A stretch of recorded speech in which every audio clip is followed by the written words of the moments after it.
பார்வையாளர் அனைவருக்கும் தமிழம் மலைகளின் அன்பு வணக்கம். இன்று நாம் பார்க்க இருக்கின்ற தலைப்பு கட்சியின் கலையுதிர் காலம் என்று அண்ணன் சீமான் அவர்கள் நேற்று ஒரு செய்தியாளர் சந்திப்பில் பேச நேர்ந்தது.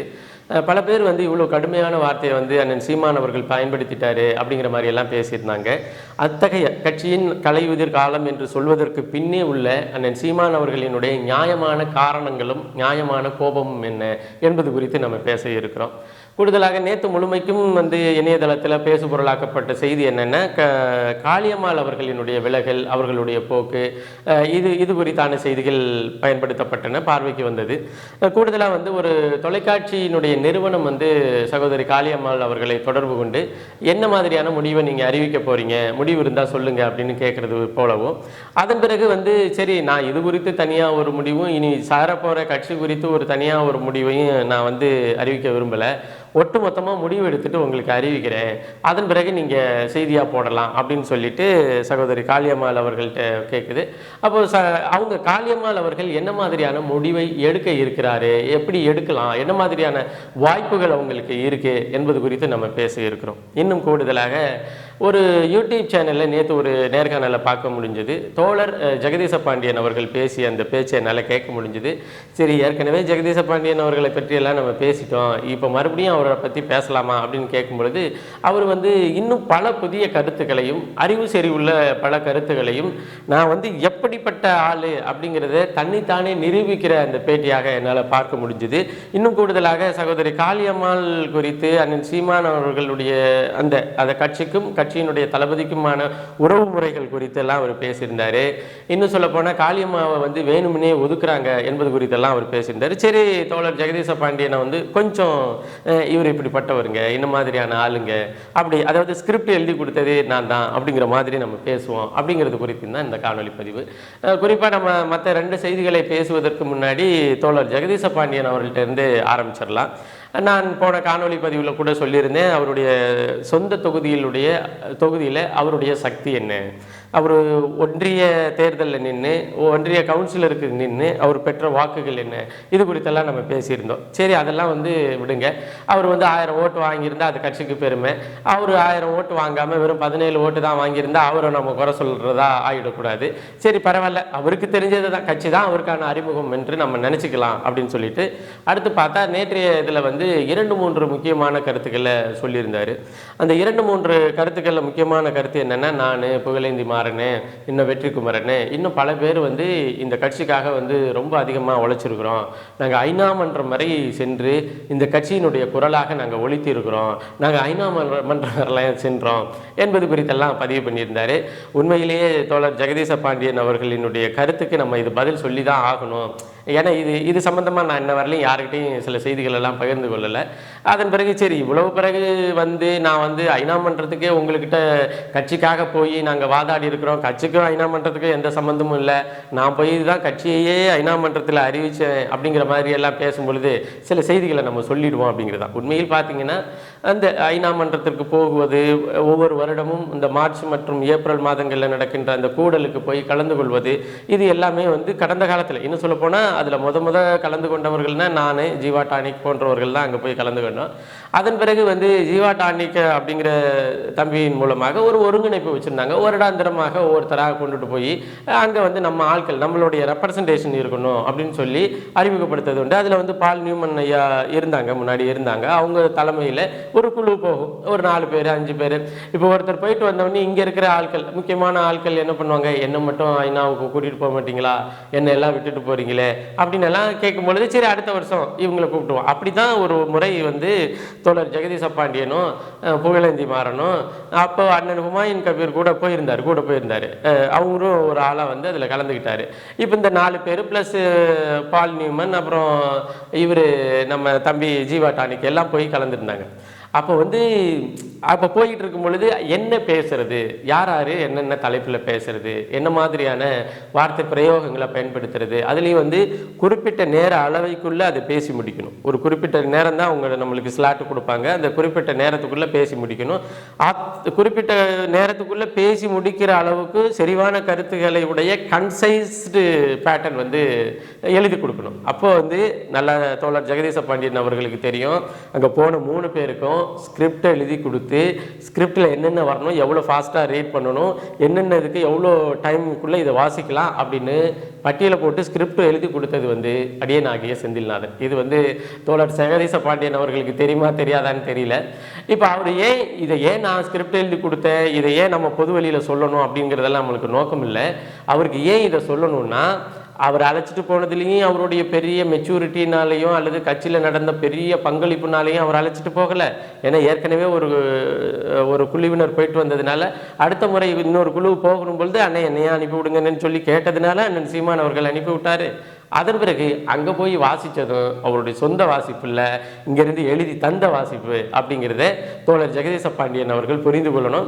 மற்றவர்களை பற்றி நம்ம பேச வேண்டியதில்லைன்னா மற்றவர்கள் அது குறித்தான செய்திகளை வெளியிடலை, அது பிறகு அதை பற்றி நம்ம பேச வேண்டியதில்லை அப்படிங்கிறது தான். அடுத்ததாக இன்னொன்று சகோதரி காளியம்மாள் அவர்கள் மீதான ஒதுக்கல், அதாவது சீமான் காளியம்மா அவர்களை ஒதுக்குனது இப்போ நேற்று நடந்தது இல்லைங்க, போன ஈரோடு இடைத்தேர்தலே நடந்துடுச்சு. அதன் பிறகு நான் தான் அவங்கள அழைச்சிட்டு போய் தனியாக, அதாவது அவங்க வீட்டில் உட்காந்து நிறைய உரையாடல்களை நிகழ்த்தி அவங்கள நாங்கள் சரி பண்ணி வச்சுருந்தோம். அப்போ சீமான் ஏன் அப்படி செஞ்சார் அப்படின்னு அந்த நெறியாளர் கேட்கும் பொழுது தோழர் ஜெகதீச பாண்டியன் என்ன சொல்கிறாருன்னா, சீமானுக்கு ஒரு இன்செக்யூரிட்டி ஃபீலிங் இருக்குது, கட்சியில் நம்மளை தாண்டி யாராச்சும் வளர்ந்துடக்கூடாது அப்படின்னு நினைக்கிறாரு, அதனால நல்ல வேகமாக வளர்ந்து வர்றவங்கள ஒதுக்கி வைக்கிறாரு அப்படின்னு எல்லாம் பதில் சொல்லியிருந்தார். உண்மையிலேயே சீமானவர்கள் இன்னொருத்தர் திறமையின் மீது காழ்ப்புணர்ச்சி கொள்ளக்கூடியவரா அல்லது இன்னொருத்தர் திறமையினால தான் இந்த கட்சியை நடத்தி கொண்டு போக முடியும் என்று நம்புகிறவரா, இப்படியான பல கேள்விகளை, அதாவது தோழர் ஜெகதீச பாண்டியன் அவர்கள் கேட்ட சொன்ன அந்த பதிலுக்கு பிறகு இது போன்ற பல கேள்விகளை கேட்கலாம். இன்னொருத்தர் உழைப்பின் மீது தான் அவர் சவாரி செய்கிறாரா, அவர் சொந்த உழைப்பை நம்பக்கூடியவர் அல்லவா, அல்லது இன்னொருவர் வளர்ச்சியின் மீது பொறாமப்படக்கூடியவரா, இன்னொருத்தர் வளரவே கூடாது என்று நினைக்கக்கூடியவரா என்ற பல கேள்விகள் கேட்குறோம் இல்லையா. சீமான் அண்ணன் வீட்டில் நாய்க்குட்டி வளர்க்குறாங்க, நாயும் வளர்க்குறாங்க. நாய்க்கு தெரியும் சீமான் அண்ணன் எத்தகைய குணமுடையவர், ஒருத்தருக்கு எப்படி பார்க்கக்கூடியவர், பழகக்கூடியவர், அவர் ஒருத்தருக்கு அஞ்சக்கூடியவரா, அதாவது அவர்கிட்ட இருக்கின்ற அந்த நேர்மையின் மீது சந்தேகப்படக்கூடியவர்கள் மீது அவர் என்ன மாதிரியான அணுகுமுறையை கொள்ளக்கூடியவர் அப்படின்னு சொல்லி ஜெகதீச பாண்டியனுக்கு தெரியல. ஜெகதீச பாண்டியன்கிற ஒரு ஆளை 20 வருஷமா அண்ணன் வளர்த்து பக்கத்தில் வச்சிருந்துருக்கிறாரு. அந்த அளவுக்கு தேவையில்லை, அந்த அளவுக்கு கூட சீமான் அண்ணன் நீங்கள் புரிஞ்சிக்க வேண்டியதில்லை.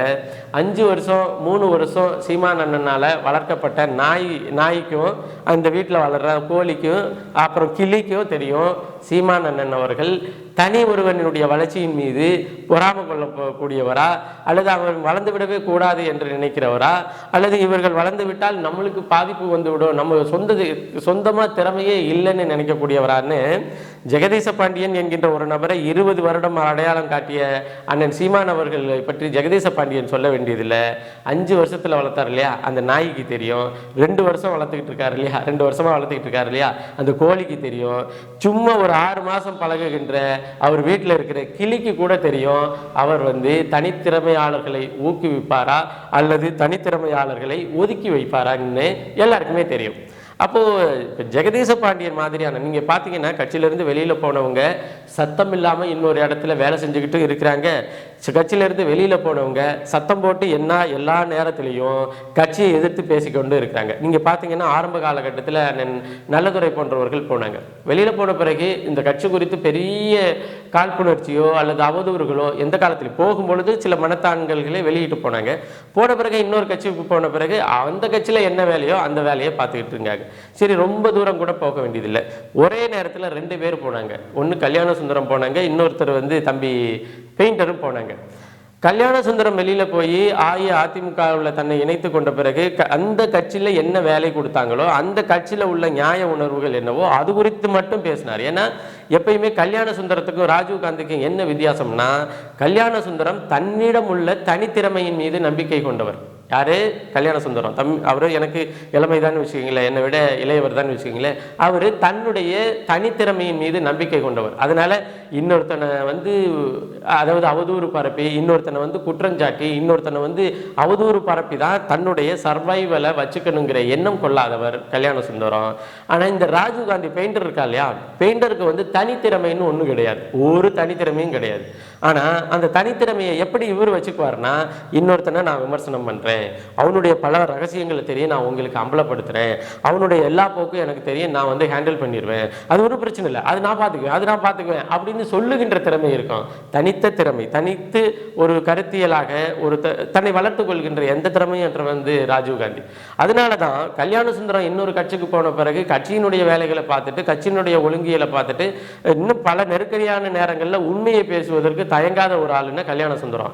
இவன் என் பெயிண்டர் என்ன பண்ணுவான்னா, போய் பேசுறது, அதாவது சீமானையும் நாம் தமிழர் கட்சியும் எதிர்த்து பேசுறது மட்டும்தான் இவருக்கு வந்து சர்வைவல் அப்படிங்கிற. அதுபோல தான் நான் வந்து ஜெகதீச பாண்டியனை பார்க்குறேன். ஜெகதீச பாண்டியன் பாவம் முன்னாடியே போயிருக்கணும். இந்த மூவர் உள்ளா இருக்காங்க இல்லையா, யாரு, புகழ்மாறன், வெற்றிக்குமாரன், அந்த கூட்டோட சேர்ந்தவர் தான் இவரும். அப்போ அந்த காலகட்டத்திலேயே போயிருக்கணும். இப்போ அவங்கெல்லாம் போன பிறகு இப்போ தனியாக போகும் பொழுது எங்கே போகிறதுன்னு தெரியல, என்ன பண்ணுறதுன்னு தெரியல. இப்போ போயிட்டோம்னா நம்மளுக்கு சர்வைவ் ஆகிறதுக்கு என்ன ஆயுதத்தை கையில் எடுக்கணும்னு தெரியல. அப்போ என்னென்னா, சீமான் வந்து தனித்திறமையாளர்களை மதிக்கிறது இல்லை. உண்மையிலேயே தனித்திறமையாளர்களை மட்டும் மதிச்சிருந்தா ஜெகதீச பாண்டியன் என்ற எந்த தனித்திறமையும் மற்ற நபருக்கு 20 வருஷமா அண்ணன் சீமான் அவர்கள் வந்து தன்னுடைய பக்கத்தில் இடம் கொடுத்துருப்பாரா? இந்த கேள்விக்கு மட்டும் பதில் சொல்லட்டும். தனித்திறமையாளர்களை மதிப்பதில்லை அப்படின்னு சொன்னால், இப்போ சீமான் அவர்கள் வந்து இவரை எப்படி பக்கத்தில் வச்சிருந்தாரு அப்படிங்கிற ஒரு கேள்வி இல்லையா? உனக்கு ஒரு திறமை இருக்கு, ஜெகதீச பாண்டியனுக்கு ஒரே ஒரு திறமை இருக்கு. என்ன திறமைன்னா, அவர் போய் அந்த மண்டபத்தை பார்த்துட்டு வா, அந்த மண்டபத்துக்கு என்னன்னு பேசிட்டு வா, இந்த திறமை இருக்கு. இந்த திறமை இருக்கு. மண்டபத்தை பார்க்கறது, மண்டபத்துக்கு அட்வான்ஸ் பேசுறது, இந்த திறமை இருக்கு. அப்போ இங்க வந்து ஒருத்தர் வந்து தன்னுடைய திறமையை வளர்த்து கொண்டு புகழ் வெளிச்சம் அடைகிற அந்த காலகட்டம் வரலையும் அவரை மேடை ஏற்றி நீ இப்படி பேசணும் அப்படி பேசணும் என்ற பல்வேறு வளர்ப்பு நிலைகளை உருவாக்கியவர் அண்ணன் சீமான். இது வந்து ஜெகதீச பாண்டியனுக்கு தெரியுமா தெரியாதாங்கிற கேள்வி நமக்கு வருது. இன்னொன்று கூடுதலாக, அதாவது ஏற்கனவே வந்து காளியம்மாள் அவர்களுக்கும் அண்ணன் சீமான் அவர்களுக்கும் போன இடைத்தேர்தல், ஈரோடு இடைத்தேர்தலே முரண் இருந்ததாகவும் தான் போய் பஞ்சாயத்து பேசி சரி பண்ணதாகவும் அப்படி சொல்றாரு. நான் என்ன சொல்றேன், அப்பயே உனக்கு தெரியும் இல்லை, என்றாவது ஒரு பொதுவெளியில் வந்து சீமான் இப்படி செய்கிறாரு, நான் நாம் தமிழர் கட்சியில் தான் இருக்கேன், ஆனால் அவருடைய அந்த அணுகுமுறையை நான் எதிர்க்கிறேன்னு என்னைக்காச்சும் வெளியில் வந்து பேசியது உண்டா? இன்னும் மற்றவங்கெல்லாம் வெளியில் போனாங்க இல்லையா, மற்றவங்கெல்லாம் வெளியில் போகும்போதும் நீ வெளியில் போயிருக்க வேண்டிய ஆள் இருந்த பொழுது சரி பரவாயில்ல, கண்ணீர் விட்டு கதறி அழுததன் அடிப்படையில் சரி கட்சிக்குள்ளே இருந்துட்டு போ அப்படின்னு விட்டதன் அடிப்படையில் இப்போ வந்து RSS சங் பரிவார அமைப்புகள். உண்மையிலேயே ஜெகதீச பாண்டியனை நினச்சி நாம ஏன் வருத்தப்படுறோம் அப்படின்னு சொன்னால், உண்மையிலேயே வருத்தப்படுற வருத்தம் தான் படுறேன். காரணம் என்னென்னா, தனித்திறமையற்ற ஒரு நபர் கட்சியில் இதுவரையிலையும் இருந்துட்டு, சரி இப்போ தனித்திறமை இருந்தாலும் இல்லாட்டினாலும் பரவாயில்ல, கட்சியில் பல்வேறு தளங்களில் அண்ணன் சீமான் அவர்கள் போகும்பொழுது பின்னாடி நின்று முன்னாடி நின்று அண்ணனோட உரையாடுவது போல புகைப்படங்களை எடுத்து அப்படி இப்படி போட்டு தன்னை நிலைநிறுத்தி கொண்ட பிறகு, இதை விட்டு வெளியில் போன பிறகு என்ன பண்ணுறதுன்னு தெரியல. என்ன பண்ணுறதுன்னு தெரியாதனால இவருக்கு உள்ளுக்கும் வர முடியல, வெளியிலையும் போட முடியல. வெளியில் வேற எந்த கட்சி, இப்போ நீ கட்சிக்கு வந்து வேற கட்சியில் வந்து ஜெகதீச பாண்டியனை எதை வச்சு அடிப்படையில் எடுப்பான்? ராஜீவ்காந்தி நல்லா அவதூறு பேசுவான்னு இருப்பாங்க. இப்போ அஇஅதிமுக கல்யாண சுந்தரம் நல்ல பேச்சாளர் என்பதன் அடிப்படையில் எடுப்பாங்க. இவர் யார்? Who is Jagadeesa Pandian? எந்த வல்லமையும் கிடையாது, பொய் சொல்லுவார். ஒரு ஆர்கனைசேஷன் பண்ணுறங்கிற பேரில் ஒரு 10 ரூபா வாங்கிட்டு 6 ரூபா 7 ரூபாய் செலவு பண்ணிட்டு 4 ரூபாயை வச்சுக்குவார். இதை தாண்டி வேறு என்ன செய்வார் அப்படிங்கிறது இருக்கு இல்லையா? அதன் அடிப்படையில் தான் வந்து தோழர் ஜெகதீச பாண்டியன் அவர்கள் இந்த வேலைகளை செஞ்சுட்டு இருக்காரு. இரண்டாவது, காளியம்மாள் அவர்கள் என்ன மாதிரியான முடிவை எடுக்கக்கூடும், என்ன மாதிரியான முடிவை எடுத்திருக்க வேண்டும் அப்படின்னெல்லாம் நிறைய செய்திகள் நம்மள்கிட்ட வருது. உங்களுக்கு நல்லா தெரியும், இந்த சமூக ஊடகங்களில் காளியம்மாள் ஏற்கனவே அவருடைய ஃபேஸ்புக்கையும் போய் பாருங்கள், அவங்களுடைய ட்விட்டர் இதையும் பாருங்கள். போன வருஷம் கடைசியாக சில தகவல்களை பரிமாறியிருக்காங்க. இதுவரையிலையும் இந்த வருஷத்துக்கான இப்போ பிப்ரவரி வந்துடுச்சு, 2 மாதம் ஆயிடுச்சு, எந்தவித பதிவுகளும் வரலன்னு வச்சுக்கோங்களேன். நம்ம இதற்கு முன்னாடி அவங்களுடைய இயங்கியல் என்ன, அவங்களுடைய எப்படி இயங்குவாங்க அப்படின்னு சொன்னால், நாம் தமிழர் கட்சி கூட்டம் போட்டு மேடையில் இப்போ வந்து பேசும்போது சகோதரி பேசுவாங்க என்னென்னா, அண்ணே என்னை ஃபேஸ்புக்கில் இப்படியெல்லாம் எழுதுகிறாங்கண்ணே, அங்கே வந்து காசு வாங்கிட்டேன்னு சொல்கிறாங்கண்ணே, அது 50 கோடிங்கிறாங்கண்ணே, அண்ணே என்ன மேரில் BMW காரெல்லாம் எழுதி வச்சுருக்குறாங்கண்ணே, இன்னும் சொல்லப்போனால் ஹெலிகாப்டரையே நான் தான் வாங்கி விட்டேன்னு எழுதுகிறாங்கண்ணே இப்படின்னு யாருன்னே தெரியாத நபர்கள் முகநூலில் திரு காளியம்மாள் அவர்களை பற்றி விமர்சனம் செய்யும் பொழுது பொது மேடையில் வந்து நான் அவ்வாறு இல்லை என்று விளக்கம் கொடுத்தவர் யாரு? காளியம்மாள், சகோதரி காளியம்மாள் அவர்கள். அப்போ ஒரு கட்சியினுடைய இயங்கு நிலையை பாதிக்க வேண்டும் என்று நினைக்கின்ற ஒரு திராவிட குரூப்போ எந்த குரூப்போ வந்து தொடர்ச்சியாக நாம் தமிழர் கட்சியினுடைய தலைமைக்கும் நாம் தமிழர் கட்சியில் ஒருவராக மாநில ஒருங்கிணைப்பாளராக இருக்கின்ற சகோதரி காளியம்மாள் அவர்களுக்கும் பிரச்சனை இருப்பது போல, பிரச்சனை இருந்து கொண்டிருப்பது போல, பிரச்சனை தொடர்வது போல தொடர்ச்சியாக, அது அவதூறுன்னே வச்சுக்கோங்க, தொடர்ச்சியாக செய்திகளை வெளியிட்டு இருக்கிறாங்க. அப்போ செய்திகளை வெளியிடும் பொழுது ஏதோ ஒரு சாதாரண ஒரு நிறுவனம் பண்ணிடுச்சு, ஒரு சாதாரண ஒரு முகநூலில் எழுதுறவன் இது மாதிரி பண்ணிட்டான் அப்படின்னெல்லாம் பரவாயில்ல. ஒரு மெயின் ஸ்ட்ரீம் மீடியா வந்து தொடர்ச்சியாக என்ன பண்ணுது, காளியம்மாவை வந்து கட்சியை விட்டு நீக்க போறாரு, கட்சிக்குள்ள உள்ள காளியம்மாவுக்கும் தலைமை ஒருங்கிணைப்பாளருக்கும் பிடிக்கல, கட்சியில் உள்ளவர்களுக்கும் அவர்களுக்கும் ரொம்ப பிணக்கு இருக்குது, அவர் அங்கே போறாரு, இவர் இங்கே போறாரு, அவர் இங்கே போறாருன்னு தொடர்ச்சியாக வருதுங்க, விமர்சனம் வருதுன்னு பாருங்களேன். அப்போ என்ன பண்ணணும்? நானோ வேற யாரோ XYZ யாரோ ஒருத்தர் கட்சியினுடைய தலைமைக்கும் கட்சியினுடைய போராளியாக இருக்கின்ற நமக்கும் இருக்கின்ற நம்பகத்தன்மையை குலைக்கும் விதத்தில் நடக்கும் பொழுது நான் உடனே வந்து என்ன செய்வேன், இது போன்ற வேலைகளை நிறுத்துங்க, இது வந்து நான் வந்து எப்படி இருக்குங்கிறது நான் தான் அறிவிக்கணும், கட்சியின் தலைமையோடு நான் வந்து இணக்கமாக போயிட்டு இருக்கிறேன், எனக்கும் கட்சி தலைமைக்கும் ஒரு பிரச்சனையும் இல்லை, எனக்கென்று ஒரு தொகுதியை ஒதுக்கி இருக்கிறாங்க, அந்த தொகுதியில் நின்று வெற்றி பெறுவதற்கான வேலையை நான் செய்ய போகிறேன், இது போன்ற ஏதாவது ஒரு பதிலை இந்த பிரச்சனை தொடங்கின காலகட்டத்திலேயே சகோதரி காளியம்மாள் வந்து பதிவு பண்ணியிருந்தா இப்போ இந்த பிரச்சனை வந்திருக்கே போகிறதில்ல, அவங்க இவ்வளோ தூரம் கொண்டுட்டு வந்திருக்க போகிறதில்ல. இப்போ வர்ற மார்ச் 2ஆம் தேதி நடக்கின்ற உறவுகளின் சங்கமம் என்கின்ற பத்திரிகையில் கலந்து கொள்வோர் பட்டியலில் காளியம்மாள் பிரகாசம் அவர்களுக்கு கீழே சமூக செயல்பாட்டாளர் என்கின்ற அந்த வடிவத்துக்கு வந்திருக்கவே வேண்டியது, இந்த பிரச்சனை அந்த வடிவத்துக்கு வந்திருக்கவே வேண்டியதில்லை. அப்போ இந்த பிரச்சனை அந்த வடிவத்திற்கு வந்ததுக்கு பின்னாடி யார் இருக்கிறாங்கன்னா, காளியம்மாள் என்கின்ற ஒருவரினுடைய கனத்த மௌனம் இருக்கு, மௌனம் தான் சொல்லணும். இப்போ மௌனம் இருக்கிறதுனால தான் இந்த பிரச்சனையே லைவாகவே இருக்குது. இப்போ கட்சிக்குன்னு ஒரு இயங்கியல் இருக்குங்க, கட்சிக்குன்னு ஒரு இயங்கியல் இருக்குது, கட்சி வந்து வேகமாக வளரணும், அடுத்தடுத்த களப்பணியை செஞ்சுக்கிட்டு இருக்கணும்.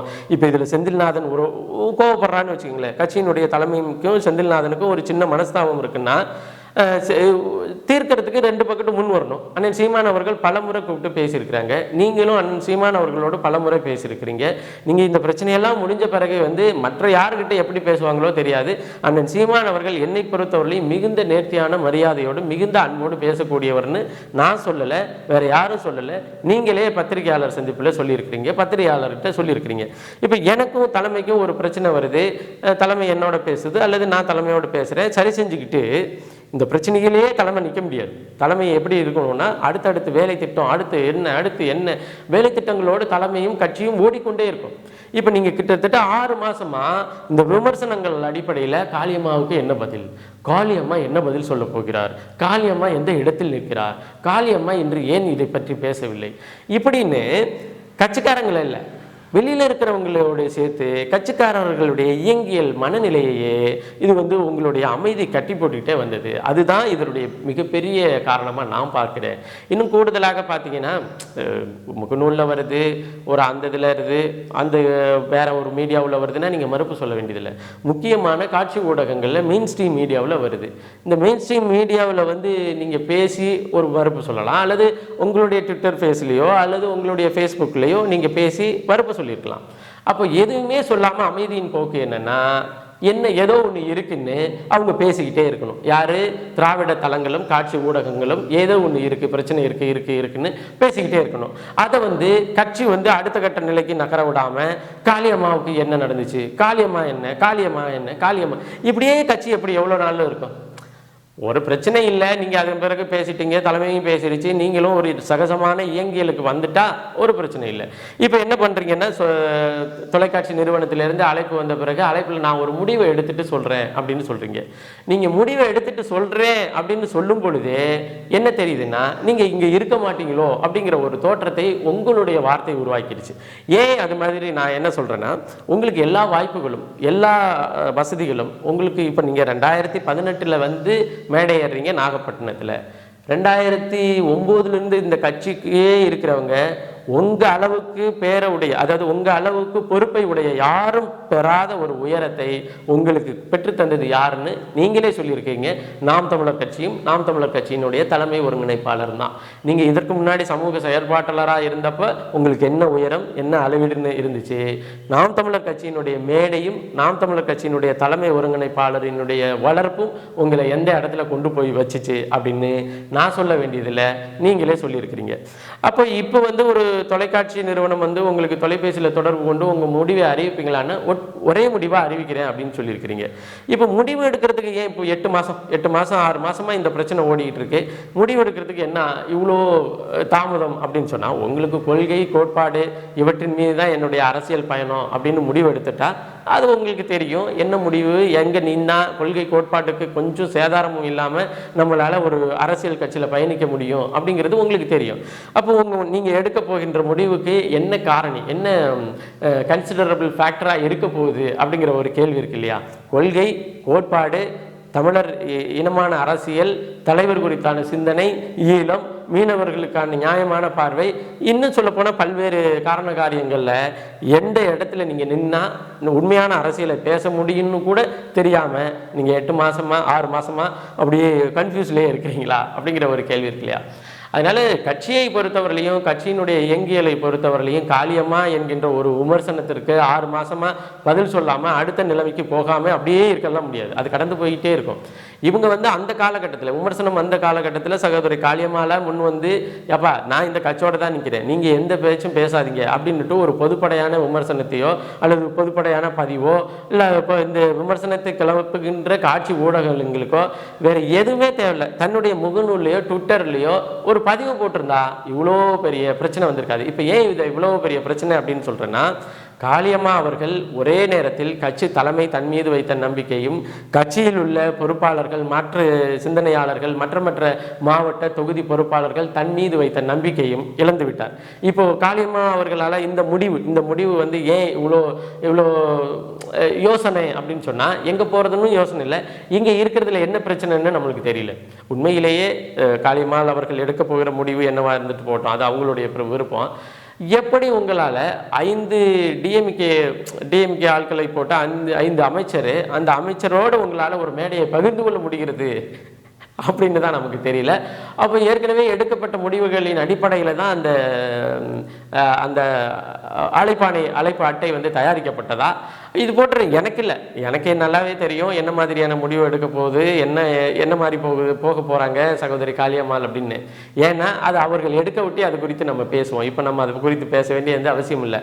ஆனால் இன்னமும் கட்சியின் தலைமை நீங்கள் கட்சிக்குள்ளே தொடர்றதா இருந்தால் தாராளமாக தொடரலாம், உங்களுக்கு எந்த மனமாச்சரியமோ எந்த பிரச்சனையுமோ இங்கே இல்லை.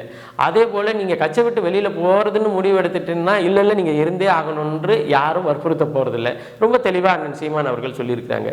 அவங்க மீண்டும் கட்சிக்குள்ளேயே இருக்க வாய்ப்பு இருக்கா அப்படின்னு ஒரு கேள்வி உங்களுக்கு வரலாம்.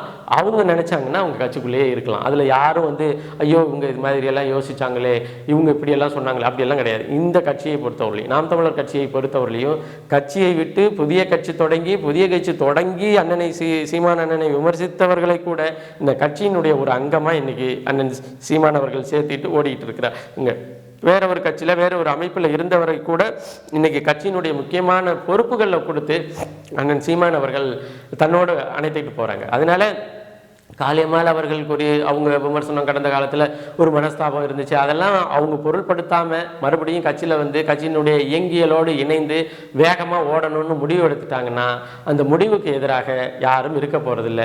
ஆனால் அது மாதிரி முடிவு எடுப்பாங்களா அப்படிங்கிற கேள்வி உங்களை போலவே எல்லாருக்கும் இருக்குது.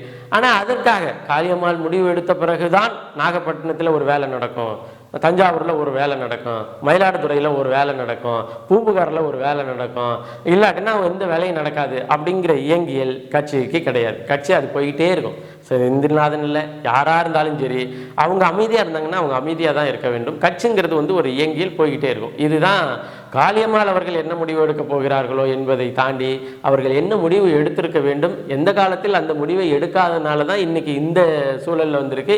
இந்த சூழலுக்கு அப்புறம் அவங்க எந்த முடிவு எடுத்தாலும் கட்சிக்கு எந்த பாதிப்பும் இல்லை. அவங்க கட்சியோடு இருக்கணும்னு விரும்பினா அதை நம்ம இயங்கியலோடு சேர்த்து வேகமாக முன்பை விட வேகமாக எந்தவித மனமாட்சியமும் இன்றி ஓடுறதுக்கு தயாராக இருக்கிறார்கள். அடுத்து வந்து அண்ணன் சீமான் அவர்கள் வந்து கலையுதிர் காலம் என்று சொல்லிட்டாங்க, அது ரொம்ப வருத்தமாக இருக்குது அப்படின்னு சொல்லி நான் அதற்கெல்லாம் பெரிய எடுத்துக்காட்டுகள்லாம் போக வேண்டியதில்லைங்க. 2018 வந்து ஒரு சமூக செயற்பாட்டாளராக ஒருத்தவங்க வர்றாங்க. சகோதரி காளியம்மாளையே எடுத்துக்கங்க. நாகப்பட்டினத்தில் ஒரு பெரிய கண்டன ஆர்ப்பாட்டம். அந்த கண்டன ஆர்ப்பாட்டத்தில் ஒரு சமூக செயற்பாட்டாளராக சகோதரி காளியம்மாள் வர்றாங்க.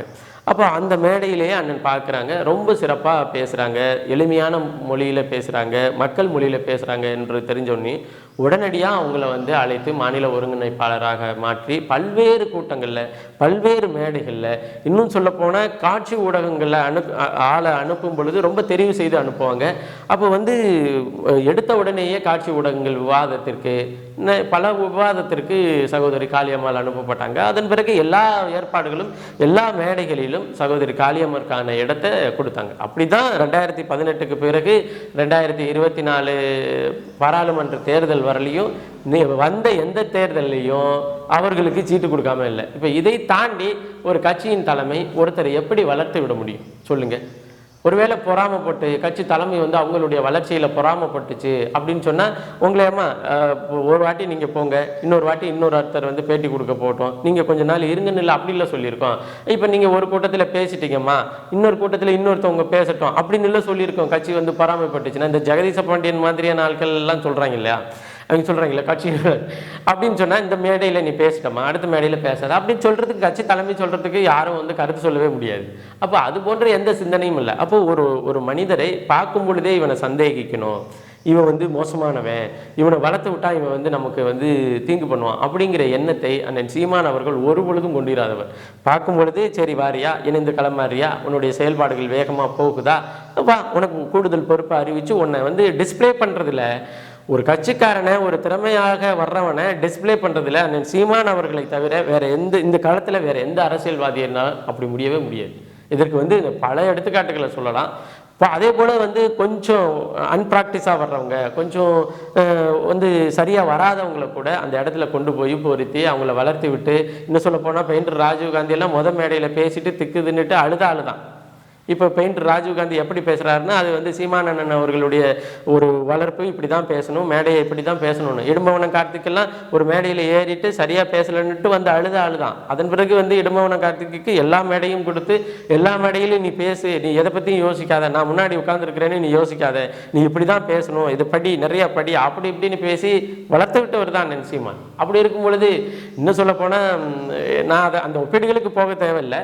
இப்போ ஜெகதீச பாண்டியன் மாதிரி ஆட்கள் சொல்றதுனால சொல்றேன். அதனால சீமான் அவர்கள் வந்து இது கலையுதிர் காலம் என்று சொன்னதுக்கு பின்னாடி அவருடைய பல உழைப்புகளை இவர்கள் வந்து போகிற போக்கில் தன்னுடைய சுயநலத்திற்காக எளிமையாக்கி விட்டு போனவர்கள் தான். அண்ணன் சீமான் அவர்கள் வந்து உழைத்த உழைப்பெல்லாம் வந்து தூக்கி தெருவில் போட்டுட்டு போனேன் அப்படிங்கிற மாதிரியான அந்த வேதனையின் அடிப்படையில் சொல்லப்பட்ட செய்தி தான். இல்லாட்டினா வந்து ஒன்று பார்க்கும்போதே கலையாவாக பார்த்தாங்க. ராஜீவ்காந்தியை முத அட்மிஷன் இதில் கட்சியில் போடும்பொழுதே இவன் ரொம்ப கலையினா போட்டாங்க, அப்படி இல்லையே. இப்போ பாருங்கள், அண்ணன் பேராவூரில் தெரியவெல்லாம் போயிட்டு அவர் எதை பற்றியும் பேசுறதில்ல, நம்மளை பற்றி எந்த விமர்சனமும் இல்லை, அவருக்கென்று தனித்திறமை உள்ளது, அதை பற்றி அவர் பேசிகிட்டு இருக்கிறார். அது பாட்டுக்கு போயிட்டு இருக்கு. போகிறவங்கள நம்மளால் தடுத்து நிறுத்த முடியாது. அப்படி தனித்திறமையாளர்களை வந்து இது மதிக்கலைங்கிறதெல்லாம் வந்து ரொம்ப ரொம்ப கேவலமான சந்தர்ப்பவாதமான பேச்சு. அதை வந்து ஜெகதீச பாண்டியன் என்கின்ற துரோகியை தாண்டி வேற யாராலையும் செய்ய முடியாது. தெரியும் ஜெகதீச பாண்டியனை வந்து எப்படிப்பட்ட துரோகி என்று நமக்கு தெரியும். அதை பற்றி நம்ம பேச வேண்டாம்னு வச்சுக்கோங்களேன். இதில் வந்து அண்ணன் சீமான் அவர்கள் அந்த வார்த்தைக்கு சொன்னதுக்கு பின்னாடி மிகப்பெரிய வலி இருக்குது. என்ன வழின்னா, இவனெல்லாம் நம்பி நம்ம இதை கொண்டாந்து முன்னிறுத்தி இவனெல்லாம் புகழ் வெளிச்சத்துக்கு கொண்டுட்டு வந்து இவன் பேசுகிறான்னு பேச வச்சு அழகு பார்த்த பிறகு இவன் இப்படியெல்லாம் பேசுகிறானே அப்படிங்கிற வழி இருக்குது ஒழிஞ்சு அதனால் வலிக்குதுங்க, ஐயோ எனக்கு பெரிய இழைப்படலாம் அவர் போகிற போக்கில். ஏன்னா இன்னும் இல்லை, பல மேடைகள் அண்ணன் சீமான் அவர்கள் சொன்னது என்ன, நீ எல்லாரும் விட்டுட்டு போனாலும் சரி நான் ஒத்தையாளாக இந்த கட்சியை நடத்துவேன் அப்படின்னு சொல்லியிருக்கிறார். அப்போ ஒரு மனிதன் தனித்திறமையின் மீது நம்பிக்கையற்ற ஒரு மனிதன் என்றால் இது போன்ற வார்த்தைகள் வராது. இன்னும் கூடுதலாக இந்த கட்சி 8.38% வாக்குகளை பெற்று பட்டி தொட்டியங்கள்லாம் பரப்பப்பட்ட ஒரு கட்சியாக அங்கீகரிக்கப்பட்ட கட்சி என்ற உயரத்தை அடைஞ்சிருக்குன்னா அது அண்ணன் சீமான் அவர்களினுடைய தனித்திறமையால் உருவானது. நம்ம எல்லாம் கூட நின்று வேலை பார்த்தோம், ஆனால் எல்லா வேலைக்குமான வியூகங்களை வகித்தது அண்ணன் சீமான் அவர்களினுடைய மிக தைரியமான நடவடிக்கைகளும் தனித்தன்மையான உழைப்பும் என்பதை வந்து ஜெகதீச பாண்டியனுக்கு தெரியுமா தெரியாதான்னு தெரியல. அப்போ இந்த காணொலி பதிவின் மூலமாக நாம சொல்றது என்னன்னா, சகோதரி காளியம்மாள் அவர்கள் எடுக்கின்ற முடிவை பொறுத்து அவர்கள் யார் என்று நம்ம புரிஞ்சுக்கலாம். அந்த முடிவு குறித்து நம்ம அவங்க பேசின பிறகு கூடுதலான விளக்கங்களோடு நம்ம பேசலாம். ஜெகதீச பாண்டியன் மாதிரியான ஆட்கள் அந்த வீட்டில், அதாவது அண்ணன் சீமான் வீட்டில் வளர்க்கப்பட்ட வளர்ப்பு பிராணிகளுக்கு இருக்கின்ற நன்றி கூட இல்லாத ஒரு நபர் என்பதை நம்ம அவருடைய பதிலிருந்து புரிஞ்சுக்கலாம். இன்னும் கூடுதலாக எல்லோரையும் வளர்த்து எல்லோரையும் உயர்த்தி பார்க்கக்கூடிய உயரத்தில் இருப்பவர் அண்ணன் சீமான். அவர்கள் செய்கின்ற துரோகங்களின் அடிப்படையில் ஏற்பட்ட காயத்தின் அடிப்படையில் வந்த வார்த்தை தான் இது கலையுதிர் காலம் என்பது. கலையுதிர் காலம் என்ற சொல்லுக்கு பின்னே அவருடைய தனித்த நம்பிக்கையும் தனித்த திறனாற்றலும் தனித்த உழைப்பின் மீது வைத்த நம்பிக்கையும் இருக்கு என்பதை பதிவு செய்து மீண்டும் ஒரு காணொலி பதிவில் இணைவோம். நன்றி, வணக்கம்.